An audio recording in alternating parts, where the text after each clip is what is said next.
quelques instants, émission.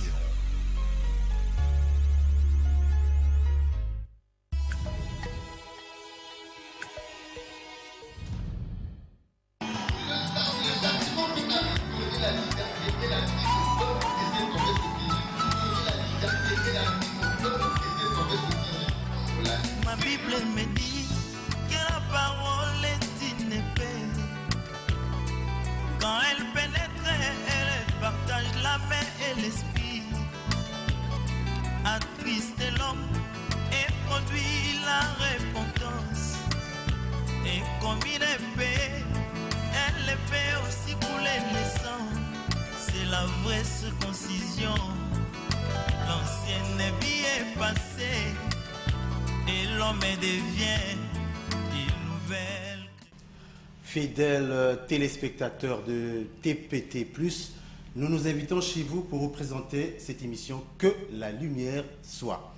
Dans nos précédentes émissions, nous avons appris l'enseignement que le docteur Clide Mundanga nous a donné au sujet du jardin planté. Il a donc planté le décor pour commencer cet enseignement. Et ce soir, il estime aujourd'hui nous parler du péché originel. Qu'est-ce qu'il y a eu finalement dans ce jardin d'Éden? C'est ce que nous allons découvrir dans cet enseignement que nous propose le docteur Clide Mundanga. Docteur, bonsoir. Bonsoir frère Alain, bonsoir à tous nos téléspectateurs.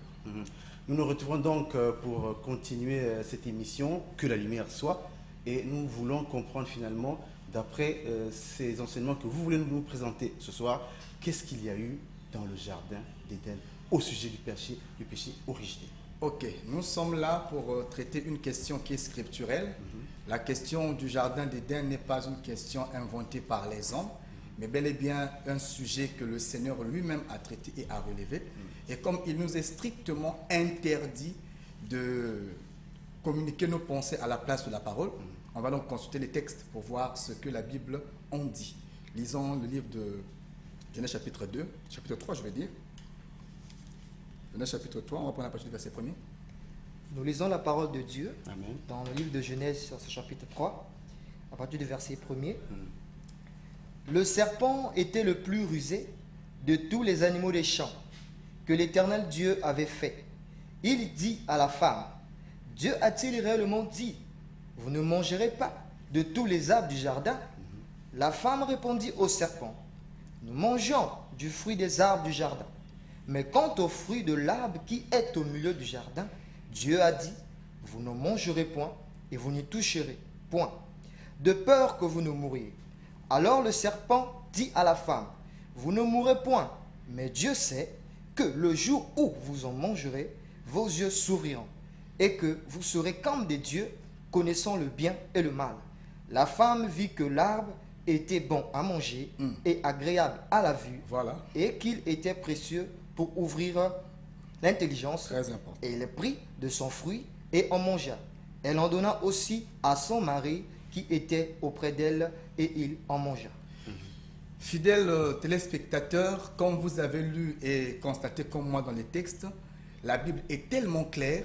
Et frère Alain, avant de toucher même cette pensée, j'aimerais que le peuple de Dieu réalise d'abord que le jardin d'Éden n'est pas une mythologie, n'est pas une invention scientifique ou historique, mais c'est l'origine même des cieux et de la terre. Car Genèse 2, verset 4 nous dit, voici les origines des cieux et de la terre lorsqu'elles furent créées. Donc ici, on nous parle des choses concrètes, des choses exactes qui ont bel et bien existé. Adam a été un homme physique qui a existé, Ève a existé, le jardin entier a existé, et tout le discours de la Genèse est loin d'être une mythologie, mais c'est une histoire vraie et concrète. Donc déjà, c'est important de garder les choses comme telles. Maintenant, en avançant, nous voulons dire que le péché originel, c'est donc le tout premier péché que la terre a eu à connaître par le truchement d'Adam et de Ève, d'après les textes. L'Écriture ici, dans le texte lu, nous explique ce qui s'est exactement passé dans le jardin d'Éden. L'Écriture m'enseigne dans Genèse 2, versets 16 à 17, que lorsque Dieu place Adam dans le jardin, Dieu donne à Adam de manger de tous les arbres du jardin. D'abord, l'Écriture dit que le Seigneur a fait pousser du sol tous les arbres et les arbres de toute espèce. Donc, tout arbre qui figure dans le jardin d'Éden a été poussé, ou encore Dieu l'a fait pousser du sol. Et lorsque tous les arbres poussent du sol, Dieu donne à l'homme de manger, ou encore la permission de manger de tous les arbres du jardin. Ce qui sous-entend, je ne vous arrête pas, docteur, Oui. ce qui sous-entend que cette création n'est pas spirituelle. Non. Il est vrai que la Bible traite de la création des choses visibles et des choses invisibles. Mais la création de la terre relève des choses physiques, parce que la terre est physique, elle n'est pas spirituelle. La création spirituelle, c'est lorsqu'on parle des anges et consorts, mais la création de la terre relève des choses concrètes et physiques.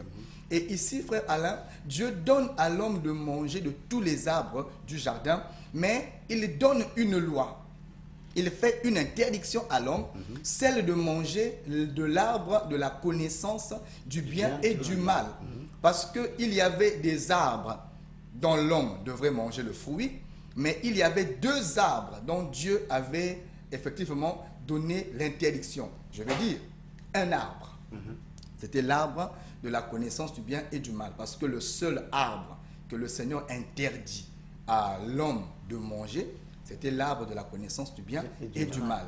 Il n'y a pas une loi qui avait interdit à l'homme de manger de l'arbre de la vie. Il n'y a pas une loi comme ça. Précision. Voilà. Donc, ce qui est interdit à l'homme de manger, c'est l'arbre de la connaissance du bien et du mal. Alors, lorsque Dieu donne la loi à Adam, Ève n'est pas encore formée. Et un peu plus tard, Ève sera formée, tirée du côté d'Adam. Nous y arriverons peut-être prochaine série. Et lorsque Ève est formée, le quotidien entre Adam et Ève commence, évolue.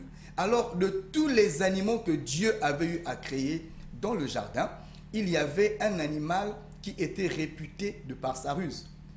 Le serpent était un animal, mais le plus rusé de toutes les bêtes des champs. Amen.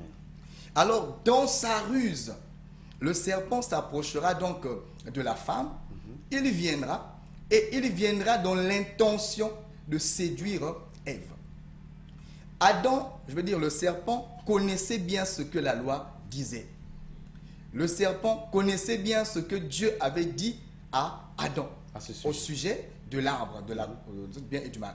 Mais le serpent vient donc vers la femme parce qu'il est conscient que la femme ne maîtrisait pas la loi. Il était conscient que la femme ne répétait pas parfaitement la loi. Et comme il était rusé, il vient prenant la même interdiction, mais il a commencé à comme sonder, comme dans sa ruse, séduire, induire la femme en erreur. Parce que séduire, c'est induire en erreur. Alors lorsque la femme écoutera le discours, le beau discours du serpent, parce que le serpent est venu et posera la question à la femme, Dieu a-t-il réellement dit, donc il le savait, mais il met la prétention, Dieu a-t-il réellement dit que vous ne devez pas manger de l'arbre, de tous les arbres? Voyez-vous? Alors le serpent le disait dans l'intention de pousser la femme à quelque chose.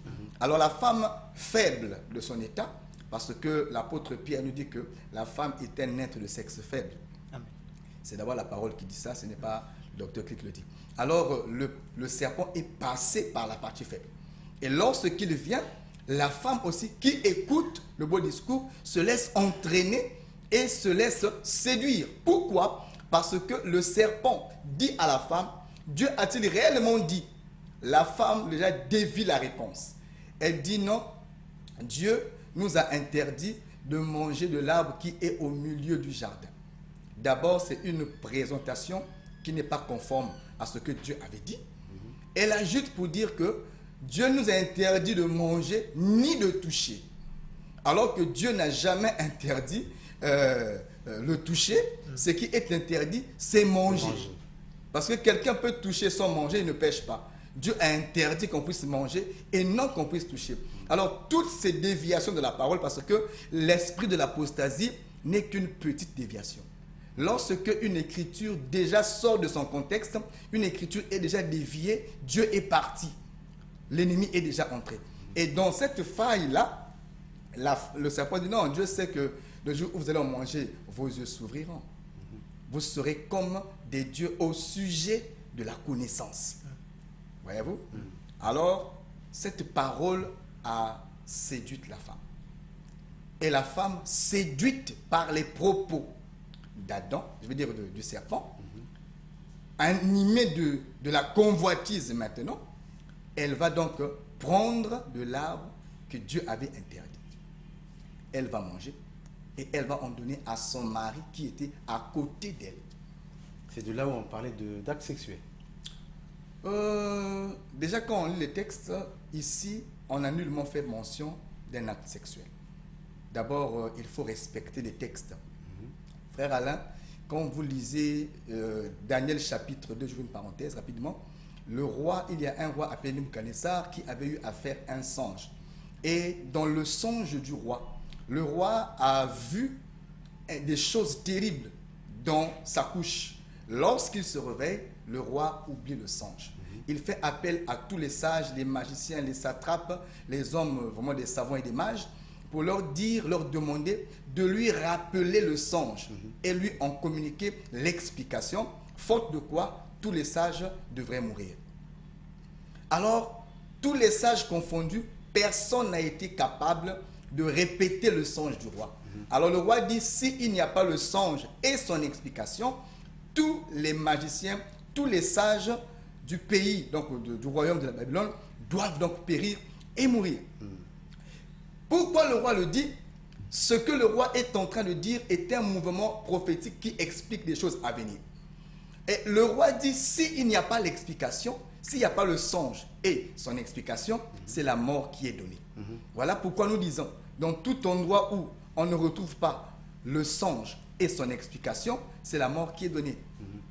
Voyez-vous, tout endroit, toute église, tout lieu de culte, lieu de prière, où on ne retrouve pas le songe du roi et son interprétation, la vie est cachée au peuple et c'est la mort qui est donnée. Tout ce qui peut se raconter ne sera que des racontards, des histoires qui n'ont ni tête ni queue, parce que ce que le roi cherche, c'est le songe qu'il a oublié et son explication. Or, il n'y avait qu'un seul homme qui était capable de récupérer le songe et de donner son explication. Nous disons ceci, ce roi qui avait passé la nuit en voyant un mystère et en se réveillant, le mystère est parti, c'est Dieu lui-même. Et le songe de Dieu, ce sont les Écritures ou encore la pensée du Seigneur. Cette Bible que vous voyez là, c'est un songe. C'est le songe de Dieu. Maintenant, dans ce songe-là, il y a ce que nous appelons l'explication du songe ou la révélation du songe. C'est très important. Les magiciens sont venus, ils n'ont pas d'abord pu retrouver le songe. Voilà pourquoi la mort a été donnée. Et heureusement que le prophète Daniel, mais qui est Daniel? Un fils de la tribu de Juda. Or, le véritable Daniel, c'est notre Seigneur Jésus-Christ, qui seul était capable d'ouvrir le songe, d'ouvrir le mystère, la révélation. Or, que Ésaïe dit, la révélation de l'Éternel est semblable à un livre cacheté et qu'on a fermé. Donc, celui qui était capable d'ouvrir le livre, c'est-à-dire la révélation, n'était que le fils de David, je vais dire un lion de la tribu de Juda, notre Seigneur Jésus-Christ. Et il a confié à ses ministres de la parole, les Éphésiens, au temps où nous sommes, un ministre de la parole est celui qui répète d'abord le songe et ensuite on donne l'explication. Le roi a dit, quiconque vient avec une explication qui n'a pas de songe doit mourir. C'était un menteur. Donc si aujourd'hui, nous voyons des personnes donner des révélations, des explications, mais sans songe, nous comprenons que ce sont des historiens, des scientifiques qui doivent repartir faire la science et laisser la prédication aux prédicateurs. Alors, nous disons que le songe, c'est ça, l'historique d'abord des choses. C'est d'abord ça l'écriture. Quand nous vérifions le songe, frère Alain, nullement nous ne voyons un acte sexuel dans le jardin d'Éden. Je dis ici et je le répète dans le jardin d'Éden, il n'y a jamais eu acte sexuel. C'est même un crime contre les Écritures que d'affirmer des pareilles saletés.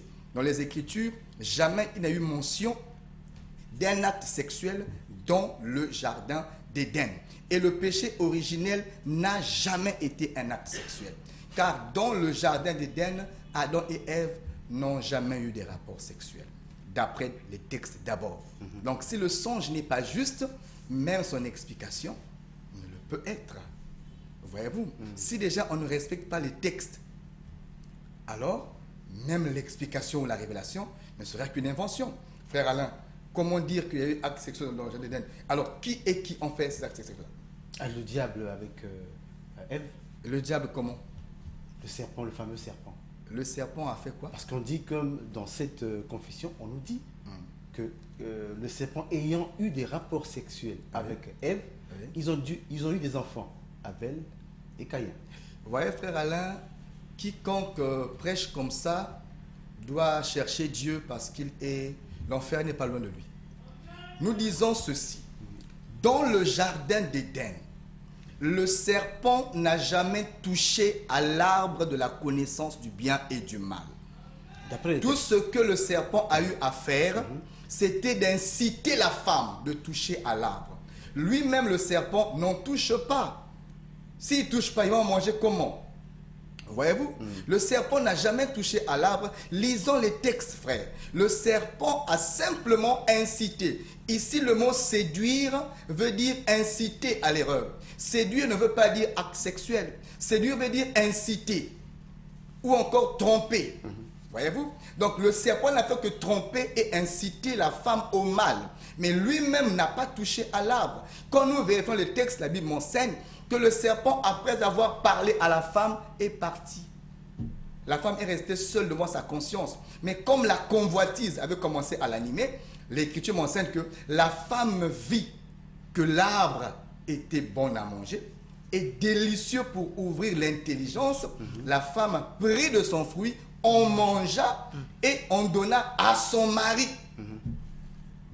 Voyez-vous, frère Alain? Le péché, c'est quoi? Le péché, c'est le fait que la femme vient poser un acte contraire à ce que le Seigneur avait recommandé. Amen. Quand vous lisez le livre de Jean, 1 Jean chapitre 3 verset 4, faire la lecture rapidement. Quand vous lisez 1 Jean chapitre 3 verset 4, vas-y, 1 Jean chapitre 3 verset 4, ça dit quoi? Quiconque pêche transgresse la loi. Quiconque pêche transgresse la loi, oui. Et le péché est la transgression de la loi. Voilà, ici on nous donne la définition du péché. Ce que Dieu appelle par péché, ce n'est pas d'abord l'impudicité. Ce n'est pas d'abord le vol. Ce n'est pas d'abord la tuerie. Ce n'est pas d'abord la fornication. Ce n'est pas d'abord l'adultère. Le péché, par définition, c'est la transgression de la loi. L'acte n'est pas péché si la loi ne l'interdit pas. Un acte devient péché lorsque la loi en a fait mention et on a fait interdiction.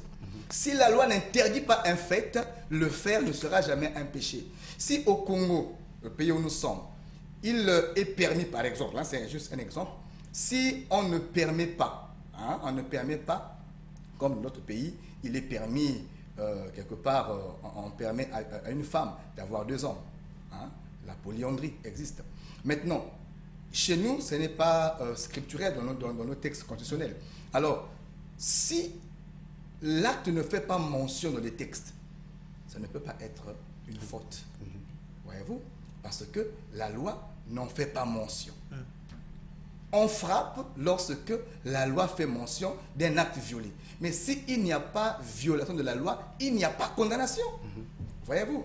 Et pareillement, dans les Écritures, si vous voyez, comment on l'appelle, Abraham avait pris pour femme sa sœur de même père. Voyez-vous? Avant que Moïse ne donne la loi contre l'inceste. Et cet acte n'a jamais été appelé péché. Pourquoi? Parce qu'en ce temps-là, aucune loi ne faisait mention d'interdiction de rapport sexuel ou de mariage entre frères et sœurs de même père, de même mère. C'est plus loin que Moïse apportera la loi. Mais avant que la loi ne vienne et ne soit promulguée, l'acte n'est pas péché. C'est le péché, la loi, qui vient alors révéler le péché. Voilà pourquoi Paul dit que s'il n'y a pas de loi, il n'y a pas non plus de péché. S'il n'y a pas de loi, il n'y a non plus de transgression. Ce qui donne la vie au péché, c'est la loi. Et le Seigneur avait placé une loi en Éden, interdisant à l'homme de manger de l'arbre de la connaissance du bien et du mal. Le fait d'aller manger ce que Dieu avait interdit, c'est le péché. Alors, nous allons arriver finalement à ce fameux fruit qui a été mangé. Oui, d'abord, frère Alain, j'aimerais d'abord ici souligner. Quelqu'un m'a dit que l'arbre de la connaissance du bien et du mal était au milieu du jardin. Donc, comme l'arbre était au milieu du jardin, dans la pensée diabolique de certains, ils penseraient que l'arbre qui est au milieu du jardin, ce serait le sexe de la femme. D'abord, ça, c'est un crime contre les Écritures. Quiconque vilipende un pareil enseignement a la recommandation de se repentir dès ce soir, parce qu'il est en train d'introduire le peuple en enfer. Et c'est une déclaration très grave. Jamais on ne peut comprendre la parole de Dieu comme ça. Frère Alain, les arbres du jardin ont été poussés, ont été créés avant que la femme ne fût créée ou formée. Exact, oui. Formée. Dieu a d'abord fait pousser du sol les arbres de toute espèce, dont l'arbre de la connaissance et l'arbre de vie. Donc, ces arbres-là ont existé avant que la femme ne soit formée. Maintenant, s'il faut comprendre que cet arbre-là, c'est le sexe de la femme, donc on va donc insinuer que Dieu aurait créé le sexe de la femme avant la femme elle-même. C'est un raisonnement trop bidon et qui n'a pas... D'après les textes, le serpent est resté serpent et il n'a jamais été un homme. D'ailleurs, le serpent a toujours été reptile, d'après les textes. Voyez-vous? Maintenant, lorsque le Seigneur proclame des sentences, il est en train de toucher des choses qui doivent être expliquées. Amen. Quelqu'un m'a dit non, il est écrit, le serpent va ramper, tout cela. Frère, laissez un peu l'écriture là. Selon les sanctions qui ont été données. Oui. Vas-y, Genèse frère. 3, à partir du verset...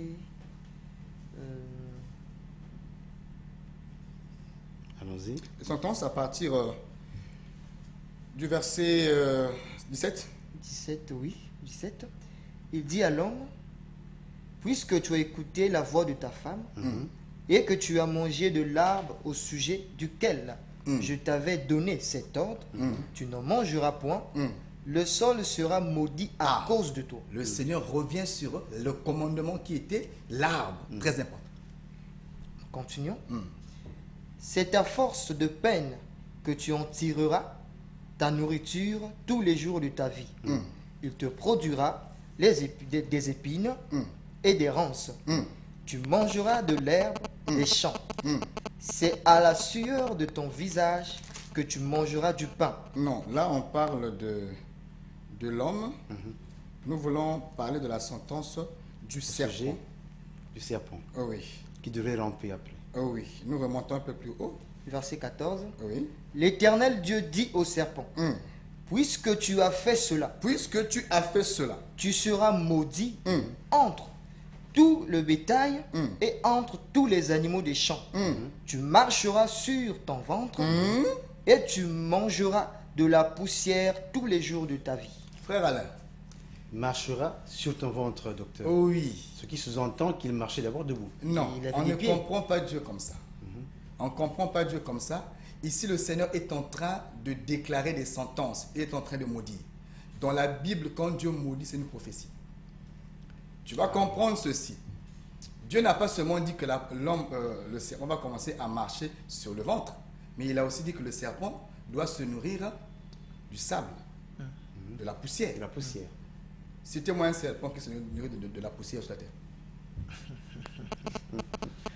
Ah bon. Le serpent ne se nourrit pas de la poussière. Le serpent se nourrit des insectes, des grenouilles et Souris, consorts, des souris, souris, tout consort. jamais de la poussière. Voyez-vous?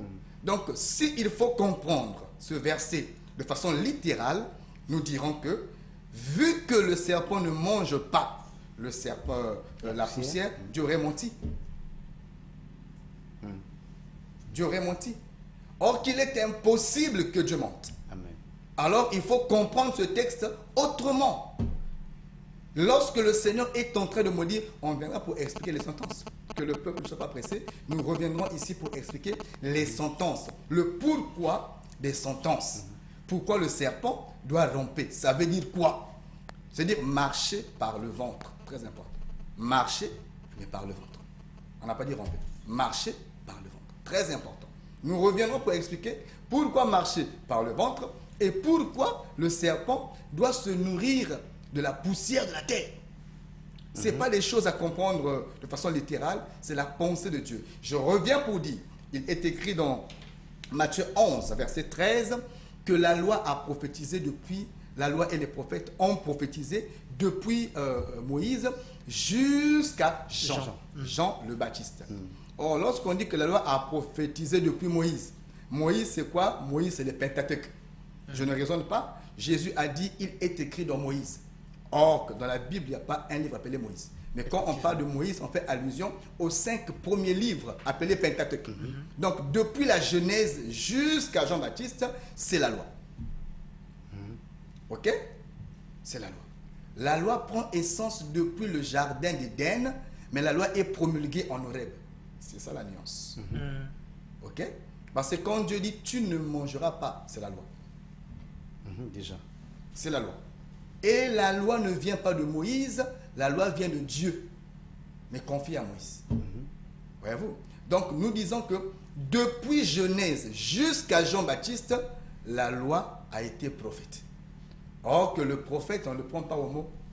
Dans ce que le prophète parle, il est ce que le prophète veut dire. Amen. Voilà pourquoi souvent Moïse disait, l'Éternel parla à Moïse et dit.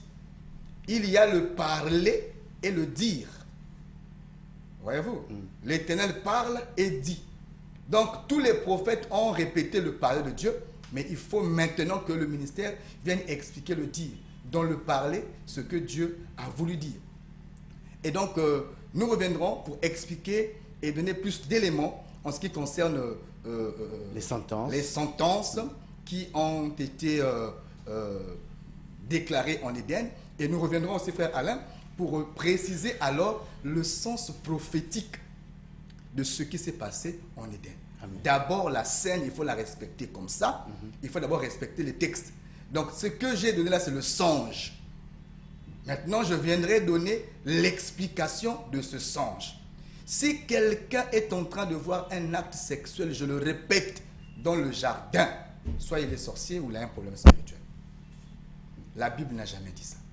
La Bible s'appuie sur ce qui est écrit. Et ce qui est écrit, c'est ça, la parole de Dieu. Ce qui n'est pas écrit ne doit pas être cru, peu importe celui qui l'annonce.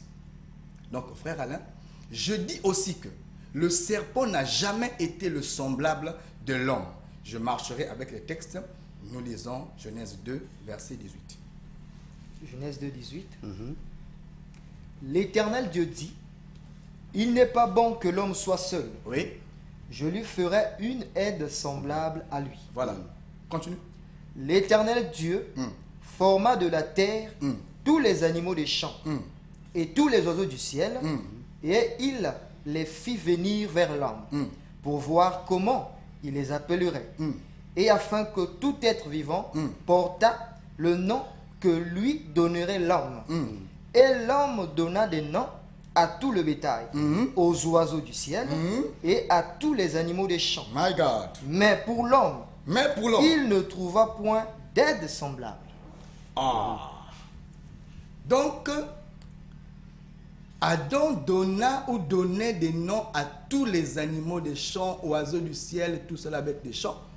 Mais lorsque Adam a regardé, après le défilé de tous les animaux, les oiseaux et consorts, l'Écriture témoigne que Adam n'a vu aucun être semblable à lui. D'après ce que j'ai appris à ce sujet, docteur, ils ne disent pas qu'il était semblable à l'homme, mais qu'il était proche de l'homme. C'est pourquoi cet acte sexuel aurait produit des êtres humains. Vous savez, d'abord, pour mieux prêcher la Bible, il faut éviter de raisonner devant les textes. Il faut laisser la Bible parler. Et cette émission, c'est que la lumière soit. La lumière ne cache pas les ténèbres. Elle mais chasse. la lumière chasse les ténèbres. Et révèle l'état exact des choses. Amen. Et nous croyons que la parole, c'est ça l'état exact des choses. Déjà, il n'y a pas eu coït dans le jardin.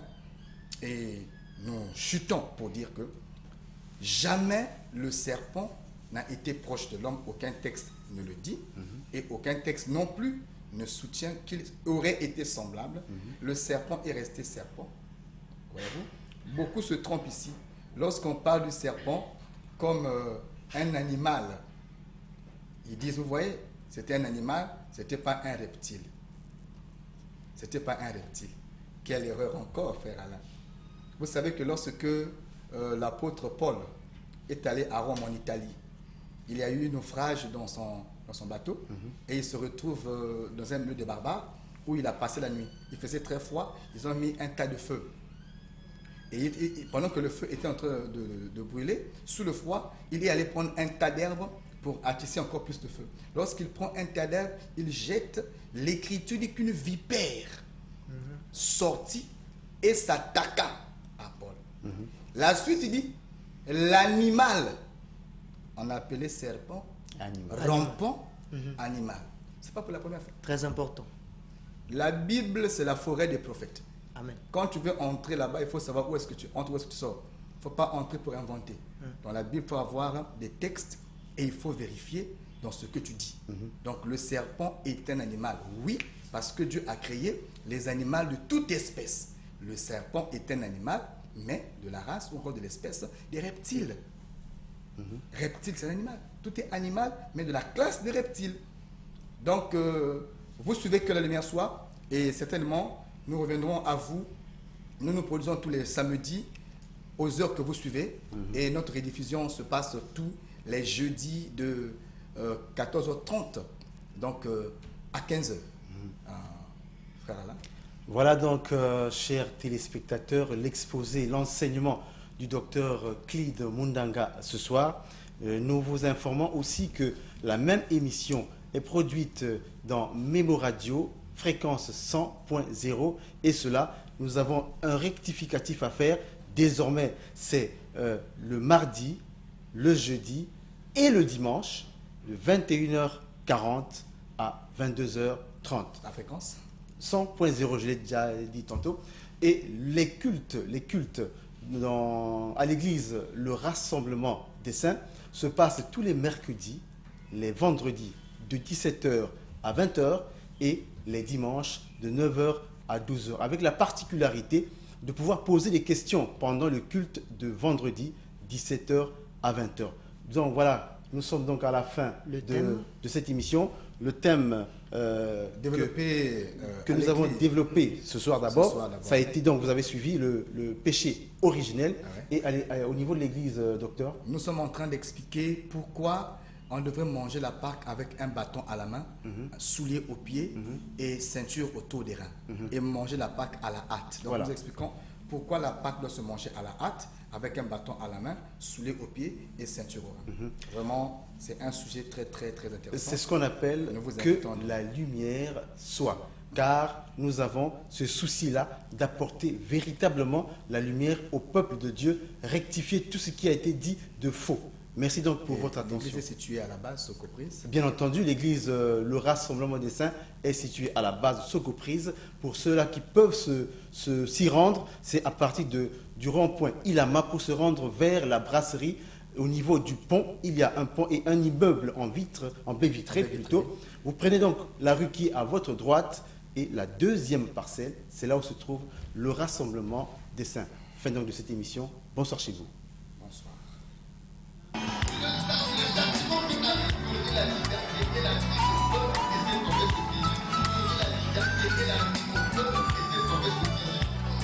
Ma Bible me dit que la parole est une épée. Quand elle pénètre, elle partage la main et Christ et l'homme et produit la repentance. Et comme une épée, elle fait aussi couler le sang. C'est la vraie circoncision. L'ancienne vie est passée et l'homme devient